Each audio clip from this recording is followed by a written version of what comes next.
अस्सलाम वालेकुम क्लास। आज हम देखते हैं एनपीवी और आईआरआर को कंपैरिजन और फिर जो कॉन्फ्लिक्टिंग एस्पेक्ट्स थे हमने लास्ट लेक्चर में डिस्कस किए थे, आज उसके हवाले से भी हम फर्दर देखते हैं कि उन केसेस में हमारा जो डिसीजन मेकिंग है वो क्या होगा। इस सिनारियो को डिस्कस करने के लिए जो हमें डिफरेंट थीम्स ज़रा डिस्कस करने हैं। सबसे पहले हम देखते हैं net present value profiles. Profiles क्या है? They are the graphs that depict a project's NPV for various discount rates. So NPV को different discount rates पे हम कैलकुलेट करके देखते हैं। तो आज हमारी कॉस्ट ऑफ कैपिटल फर्ज करें 10% है, लेकिन वी डोंट नो कि आज से जो है वो 6 महीने बाद हमारा कॉस्ट ऑफ कैपिटल क्या होगा। इट इज़ क्वाइट पॉसिबल कि जो मार्केट में इंटरेस्ट रेट्स हैं वो इंक्रीज कर रहे हैं, जिसकी वजह से हमारा कॉस्ट ऑफ कैपिटल बढ़ रहा हो। सो इस वजह से कॉस्ट ऑफ कैपिटल में वेरिएशंस आ सकती हैं। सो उन वेरिएशंस को जो है वो टैकल करने का आसान तरीका ये है कि हम एनपीवी कैलकुलेट करें एट न्यूमरस इंटरेस्ट रेट्स और फिर उनको जो है वो ग्राफिकली देख लें, उसमें से बेस्ट ऑप्शन जो है वो हम चूज कर लें। To prepare NPV profiles of Venet companies project A and B, the first step is to develop a number of discount rate NPV coordinates and then graph them as shown in the following table and figure. So अब हम discount rate use कर रहे हैं, देखें 0%, 10%, 19.9% और 21.7%. So 19.9% पे हमें पता है कि प्रोजेक्ट ए की नेट प्रेजेंट वैल्यू 0 आती है, 21.7 पे हमें पता है कि प्रोजेक्ट बी की नेट प्रेजेंट वैल्यू 0 आती है। 10% पे प्रोजेक्ट ए जो है वो 11,071 था और प्रोजेक्ट बी जो था वो 10,925 था। सो 0% डिस्काउंट रेट का मतलब ये है कि हम जो कैश फ्लोज हैं उसमें से कॉस्ट को माइनस कर रहे हैं, कैश इनफ्लोज को, क्योंकि उनकी प्रेजेंट वैल्यू तो वो अब कोई इफेक्ट नहीं है ना, क्योंकि इंटरेस्ट रेट 0 है। तो इसलिए उसके जो प्रोजेक्ट ए के जो 0% पे नेट प्रेजेंट वैल्यू आती है वो 28,000 आती है और प्रोजेक्ट बी की जो 0% पे नेट प्रेजेंट वैल्यू है वो 25,000 आती है। अब उसको ग्राफिकली जो है वो हम देख लेते हैं। प्रोजेक्ट ए को जो है वो हम रेड लाइन में शो कर रहे हैं, तो प्रोजेक्ट बी जो है वो ब्लू लाइन में है। तो अब आप ये देखिए कि जो IRR है प्रोजेक्ट ए का वो 19.9% है और प्रोजेक्ट बी का जो है वो 21.7% है। और जो 10.7% ऐसा है जिसपे वो इंटरेस्ट रेट है जिसपे दोनों कोइंसाइड कर रहे हैं। ये जो पॉइंट था हमारा,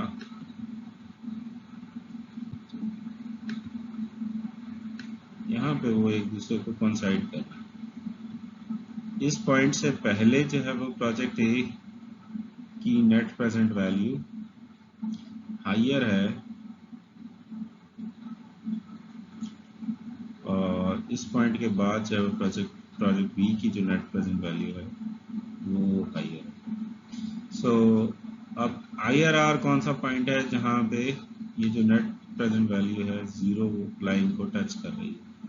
सो इसमें आपको क्लियरली डिफरेंस नजर आता है कि प्रोजेक्ट बी सुपरसीड कर रहा है प्रोजेक्ट ए को। लेकिन अगर आप कम इंटरेस्ट रेट्स पे इसको कंपेयर करते हैं तो पता ये लगता है कि प्रोजेक्ट ए के जो कैश फ्लोज हैं नेट प्रेजेंट वैल्यू वो हायर है as compared to project B के कम डिस्काउंट रेट्स।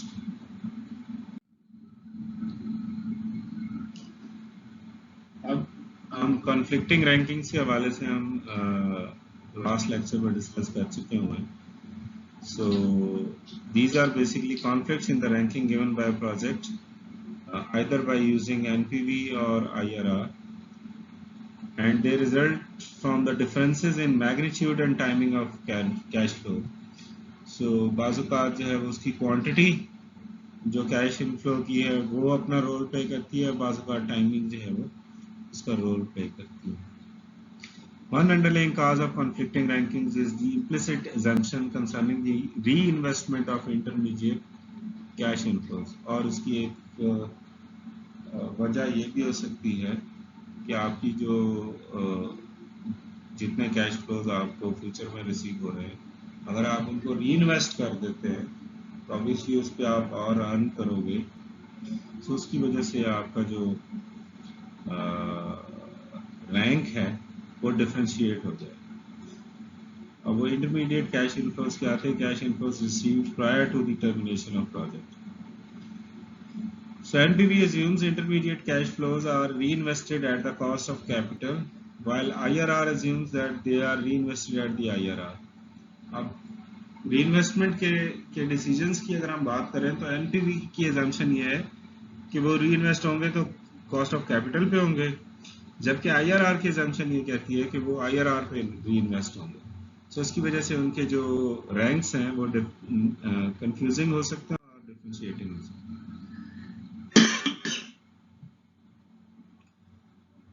एग्जाम्पल देखते हैं हम। A project requiring a 170,000 initial investment is expected to provide cash inflows of 52,000, 78,000 and 100,000. So 3 साल में उसके हमें रिटर्न मिल रहा है। The NPV of project and 10% में जब हम इसकी NPV कैलकुलेट करते हैं तो वो आती है 16,867 and its IRR is 15%. Table 10.5 on the following slide demonstrates the calculation of the project's future value at the end of its 3-year life, assuming both a 10% जो cost of capital है और 15% IRR interest rates. So दोनों को हम देख लेते हैं। So ये हमारे 3 साल के कैश फ्लोज हैं, 52,000, 78,000 और 100,000। इसमें नंबर ऑफ years earnings अगर हम देखें तो ये 2, क्योंकि 52,000 हमें साल के एंड में मिलेगा तो ये 2 साल तक इन्वेस्ट रहेगा, और ये 78,000 1 साल तक इन्वेस्ट रहेगा। ये 100,000 चूंकि एंड पे मिल रहा है तो इसलिए हमें उस पर कोई रिटर्न नहीं मिलेगा, वो अमाउंट एज इट इज दोनों सालों में आपको नजर आ जाती है। अब अगर आप 10% पे री इन्वेस्टमेंट करते हैं तो ये जो 52,000 है इसकी फ्यूचर वैल्यू आएगी 2 साल की इन्वेस्टमेंट की 62,920, और 15% पे करते हैं तो वो आती है ये 68,000, और 78,000 पे 1 साल के लिए इन्वेस्ट करेंगे तो आपको फ्यूचर वैल्यू मिलती है 10% पे 85,800, और अगर 15% पे आप उसी को 1 साल के लिए इन्वेस्ट करते हैं तो वो आते हैं 89,700। अब future value at the end of year 3 जो 10% की बेस पे जो कैलकुलेशंस हैं उस पे आ रही है 248,720, और जबकि 15% पे आ रही है 258,470। अब 10% पे जो हमारे पास जो थी नेट प्रेजेंट वैल्यू वो थी 16,867। अब सवाल ये है कि IRR जो है वो 15% था। तो अब अगर हम NPV भी 15% पे कैलकुलेट कर लें तो उससे हमारा प्रॉब्लम सॉल्व हो सकता है। इसके अलावा जो है हम ये भी कह सकते हैं कि किस रेट पे री इन्वेस्टमेंट करें तो हमारी फर्म के लिए ज़्यादा यूजफुल है। तो ये जो हमारी फ्यूचर वैल्यू है वो हमारी जिसमें ज़्यादा है ऑब्वियसली हमारी कोशिश ये होगी कि हम उस पर करें, लेकिन जब हम उस पर करते हैं तो चांसेस हैं कि 15% के जब हम नेट प्रेजेंट वैल्यू लेंगे तो वो काफ़ी कम होगा। तो ये जो नेट इफेक्ट है ना, यहाँ पे जो डिफरेंस नज़र आ रहा है तकरीबन 10,000 का हमारा, उतना ही डिफरेंस इस 5% इंटरेस्ट रेट की वजह से यहाँ भी पड़ रहा है। तो इसकी नेट प्रेजेंट वैल्यू तकरीबन 5,000 कुछ आनी चाहिए।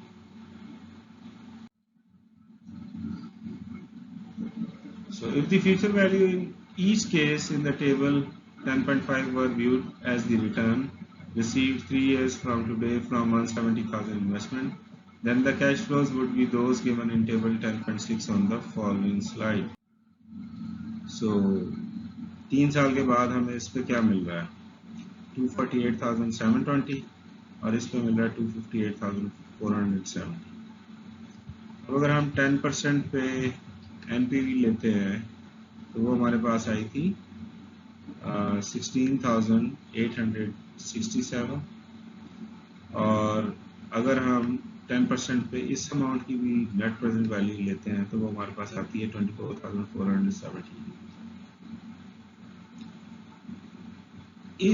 इन पेमेंट्स को सामने रख के हम IRR जब कैलकुलेट करते हैं तो वो आता है 13.5%, और इसको सामने रख के जब हम करेंगे तो हमारे पास IRR आएगा 15%।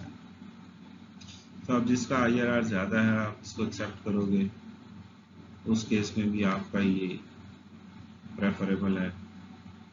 अच्छा, इसमें आपकी फ्यूचर वैल्यू भी ज़्यादा है, इसमें आपकी नेट प्रेजेंट वैल्यू भी ज़्यादा है। तो ये सारी चीज़ें जो है वो आपको गाइड कर रही है कि आप 15% जो IRR है उसको आप एक्सेप्ट करोगे।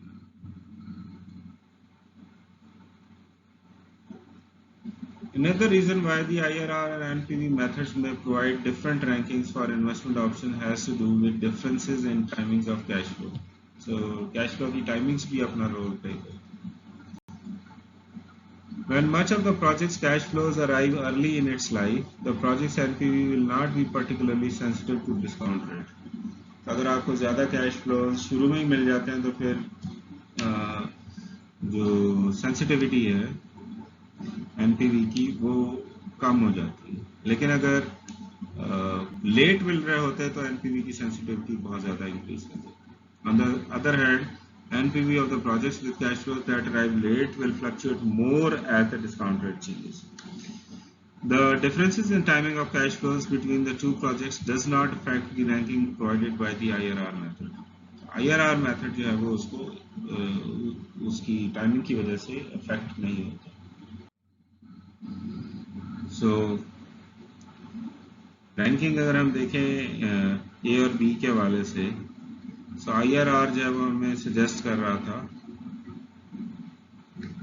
कि हम प्रोजेक्ट बी को एक्सेप्ट करें, और एनपीवी हमें सजेस्ट कर रहा था कि 10.7 से अगर आर लेस हो तो सजेस्ट कर रहा था प्रोजेक्ट ए हो, और अगर 10.7 से आर जो कॉस्ट ऑफ कैपिटल है वो ज़्यादा हो तो आपका प्रोजेक्ट बी है। ये ग्राफ में अगर आप गौर से देखेंगे तो आपको ये चीज़ें क्लियरली नजर आ जाएंगी। फिर एक और कॉन्सेप्ट जो एलिमेंट अफेक्ट करेगा हमें, magnitude of the initial investment भी। The scale problem occurs when two projects are very different in terms of how much money is required to invest in each project. In these cases, the IRR and NPV method may rank projects differently, क्योंकि आपकी जो initial cost है वो different है। IRR approach and the PI method may favor small projects with high returns, यानी जो projects छोटे हैं और उनमें returns बहुत तेजी से आ रहे हैं तो आपका जो प्रॉफिटेबिलिटी इंडेक्स और IRR अप्रोच है वो आपको सपोर्ट करेगी। The NPV approach favors the investment that makes the investor the most money.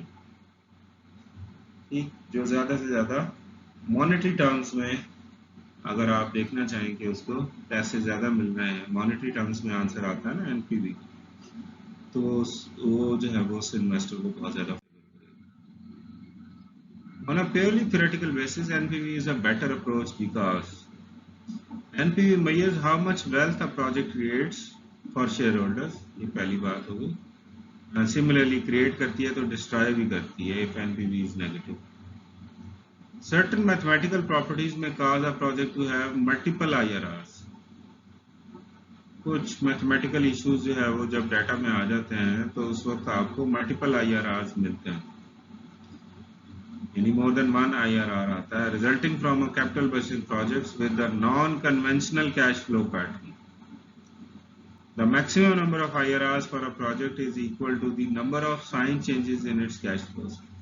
So आपके IRRs उतने convert होते हैं जितने आपके projects में sign changes हो। For example, अब conventional project तो था हमारे पास कि हम शुरू में outflow करते हैं और फिर हमें उसकी life through out the life जो है हमें इनफ्लोज मिलेंगे।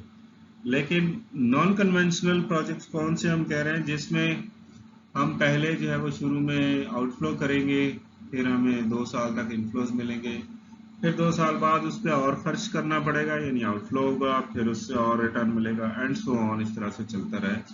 तो जितनी दफा आपके कैश फ्लोज के साइन चेंज होंगे उतने आपके मल्टीपल IRR आएंगे। Despite its theoretical superiority, however, financial managers prefer to use the IRR approach just as often as the NPV method because of the preference for rate of returns. So ये क्योंकि rates को compare करना आपके लिए आसान होता है, आप IRR कैलकुलेट करते हैं, आप कहते हैं 10% is greater than 9%, so we go for it, हम इसको इम्प्लीमेंट करते हैं। so इस वजह से अक्सर मैनेजर्स की प्रेफरेंस है वो रेट कंपैरिजन होती है, उसकी वजह से IRR यूज करते हैं। लेकिन थियोरेटिकल बेसिस पे हम बात करें तो NPV is much better as compared to IRR। Matter of fact is, which methods do companies actually use? So a recent survey asked chief financial officers what methods they use to evaluate capital investment projects. The most popular approaches by far were IRR and NPV, used by 76% and 75%. So IRR 76% लोगों ने CFOs ने prefer किया और NPV 75% ने of the CFOs corresponding to the survey.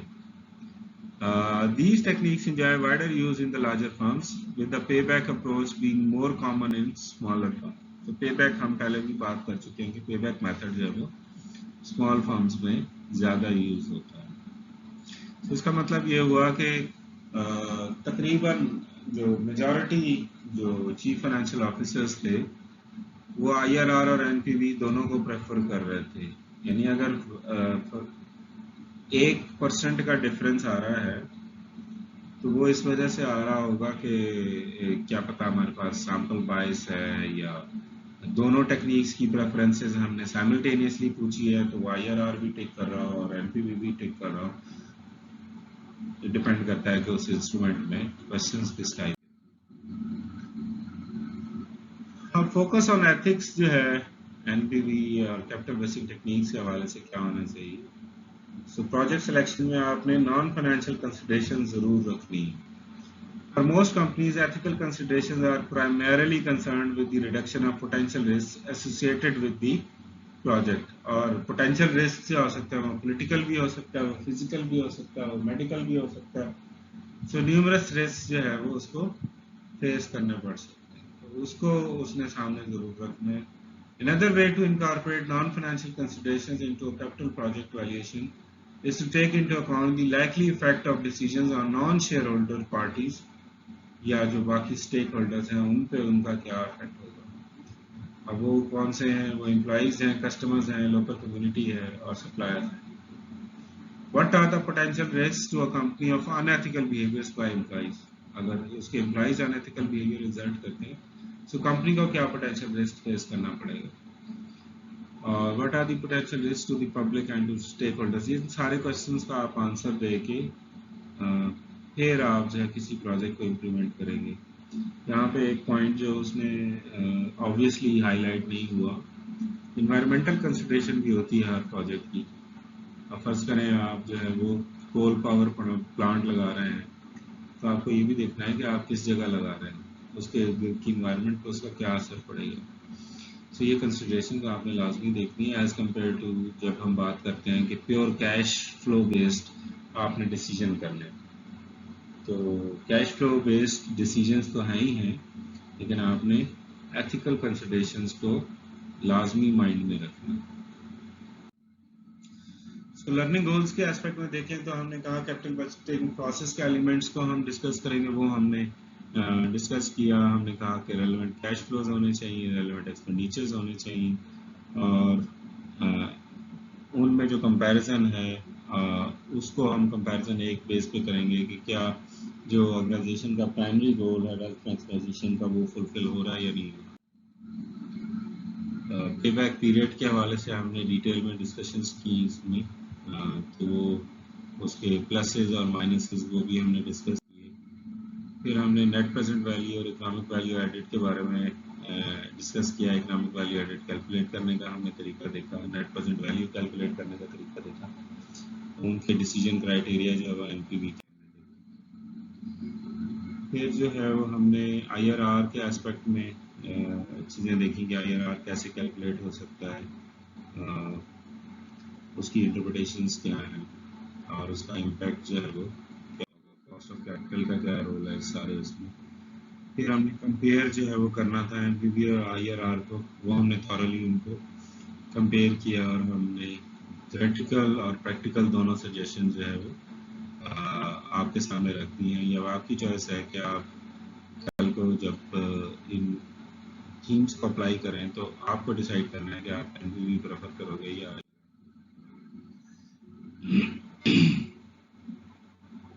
फिर जो conflicting rankings का aspect था, हमने थियोरेटिकल और प्रैक्टिकल एस्पेक्ट से वहाँ हमने दोनों टेक्निक्स की स्ट्रेंथ्स और वीकनेसेस के एस्पेक्ट में हमने देखा और हमने सजेस्ट किया कि किस कंडीशन में कौन सी। That's it for today's lecture. If you have any queries, please ask.